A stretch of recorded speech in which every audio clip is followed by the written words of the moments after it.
When I'm drawing, as you might saw, I'm not using levels, I'm using always groups. So I always group up the elements. And that is great for me when it comes to animation. And I tell you in a second why. I select and duplicate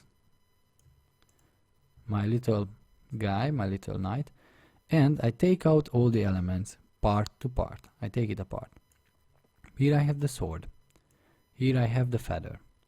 It could be that it's together with the helmet, but I want to animate it separately. So I take apart everything I want to animate separately. I don't take away this shine into another group because it will always move together with the helmet. But that is why I also move the visor away, because I want it to go up and down when my character is moving and fighting. So it needs to be a different sprite. Okay? Same with this, same with this. Lower arm, sword. The sword and lower arm can go together, it's up to you. I remove it because sometimes maybe you don't have the sword. The upper arm and the shoulder I take as one. The body and this lower part of the body I take as one. So these ones I group up.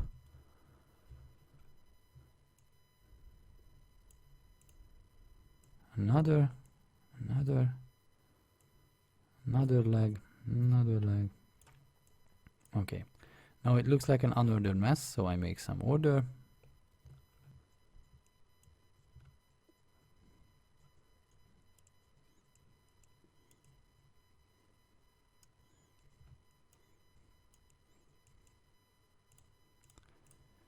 Alright, these are my objects. Here is a mistake you can make.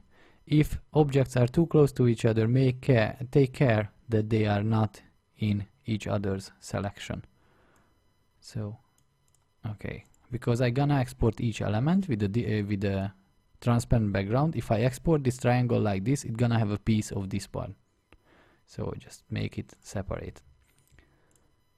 So now I have all of my elements. As I said before, this is a vector program and it's awesome because I don't have to care much about the sizing. But I set the size properly for my character before. What I do now is I export each of the elements, getting ready to animate it.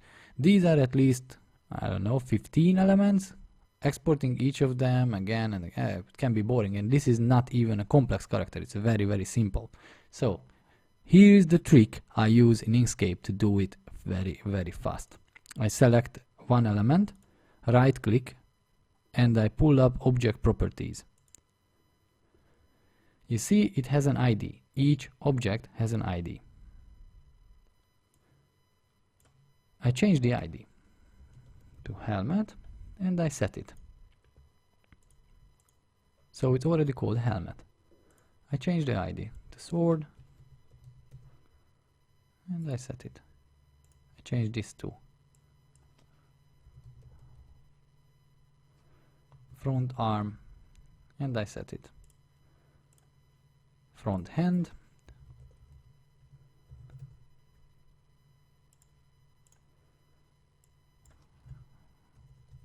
Back arm. It could be rear, whatever. You can name it in your language. Whatever you want, really. You can use numbers. I like to give names because I know what is what. So later on I also know what is what. And it's, I call it torso, the chest, back leg, back feet,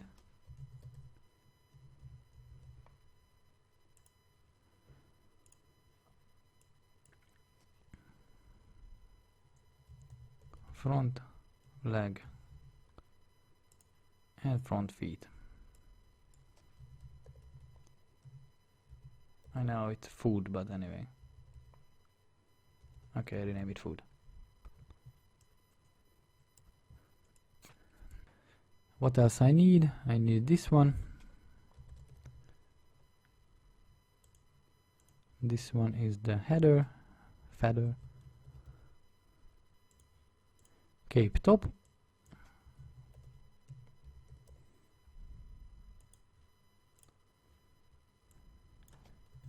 Cape bottom.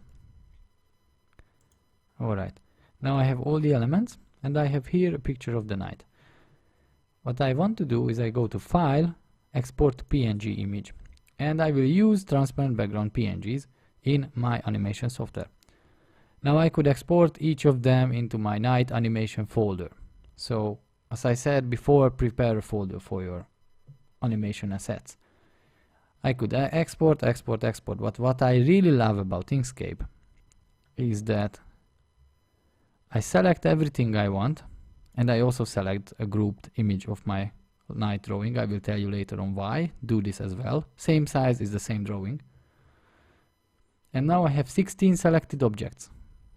And I click Batch Export. Batch Export means it will export each of the elements in the same folder where my file is, my knight SVG file. So I just hit Export. And all of them are exported. They are in that folder. So this is what I see when I open the folder. Everything there in the size I want, with the name I want. And I have also an unnamed, it's my mistake, but okay, an unnamed picture about the knight, how I want everything assembled. This will help me to put the character together in Dragon Balls. So now I have everything exported and it's perfect. And now I just go into Dragon Balls, import, put the character together and finally get into animation. Okay, see you there.